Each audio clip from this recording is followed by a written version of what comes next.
Hey guys, I'm Dr. Kim Sage and I'm a licensed clinical psychologist.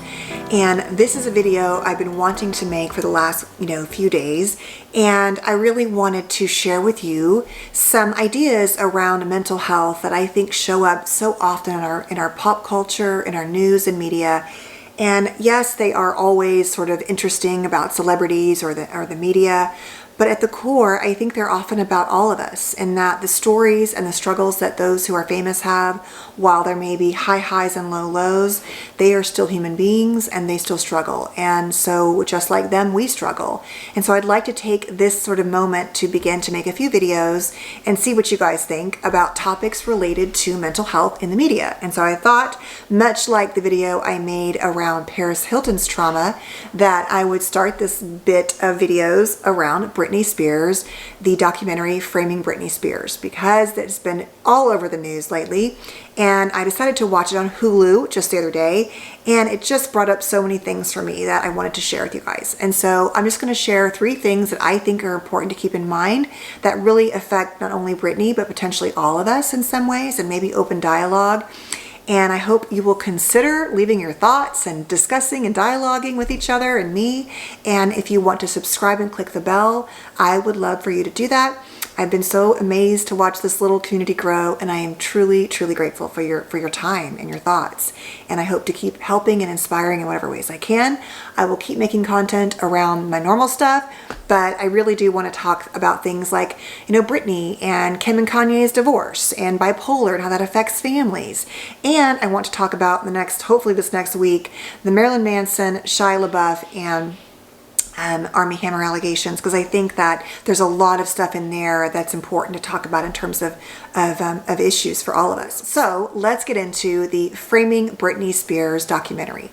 The first thing I think is important to know is that, as I mentioned in the Paris Hilton documentary commentary, is that oftentimes when you become famous or you're born into fame very young, you don't go through the normal stages of development, and you kind of skip from child to adult, except you don't have the experiences like going through high school and not being popular, or not doing well at your first job, or not making the team, or whatever your thing is. You often are really immersed from childhood straight into an adult world, and not only adult challenges and experiences, but just constant conversations and topics and accountability for you to be like an adult, but you're not an adult. And so I think as Britney really went into the conservatorship, which is really what this whole video is about, if you're not familiar with this whole story, it is how Britney lost her rights to make decisions for herself, to make financial decisions, and really manage her own life at the core, based on what seems to me a cluster of events that happened in a period of about 2 years-ish,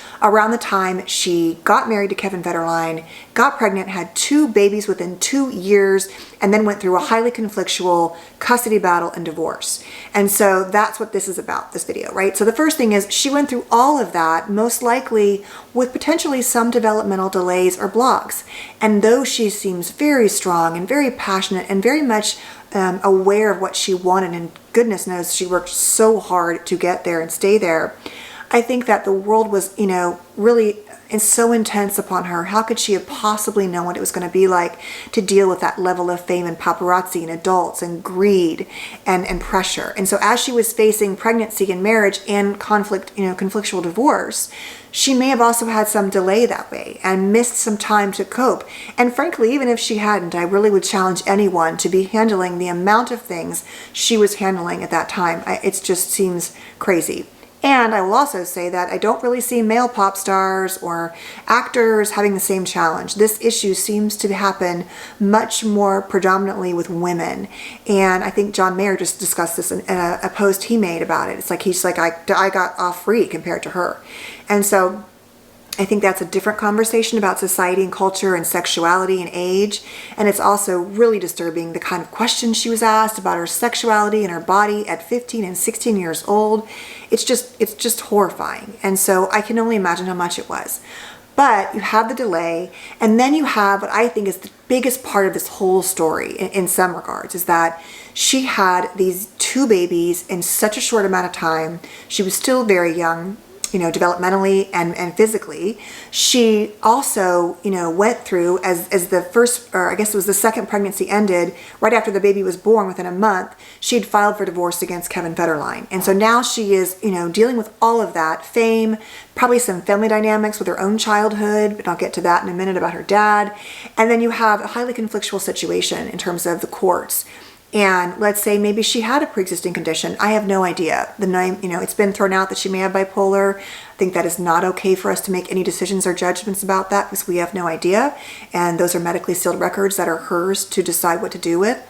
But at the core, I think that all this is happening and she's sort of trying to navigate all of it. And unless you've been through a high conflict divorce or custody battle, I don't think you get how stressful and horrifying and scary it is to be told by the courts when you can see your kids, when you can't. And it seems like the night that she took the umbrella and kind of went after the paparazzi, it was a night she was trying to get access to her kids. And one of the nights that she also went to the hospital, there was something to do with custody. And I can so understand that, when you have your babies, my dog's crying. When you have your babies, you don't think that you're going to have a judge tell you when you can see them, or your ex tell you, no, you can't come in and have your babies. Now, maybe there were good reasons, but psychologically, it is so much to manage. And so this idea, which her mom does say in the documentary that she has, that her mom thinks she had postpartum, is my biggest issue here, is that when you look at the onset of postpartum bipolar, OCD, anxiety, depression, sometimes very rarely postpartum psychosis.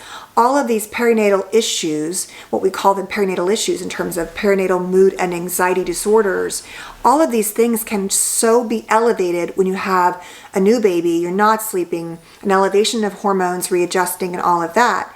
And so to me, it seems very likely that there was something going on potentially in the postpartum area. I mean, it makes so much sense if you think about it.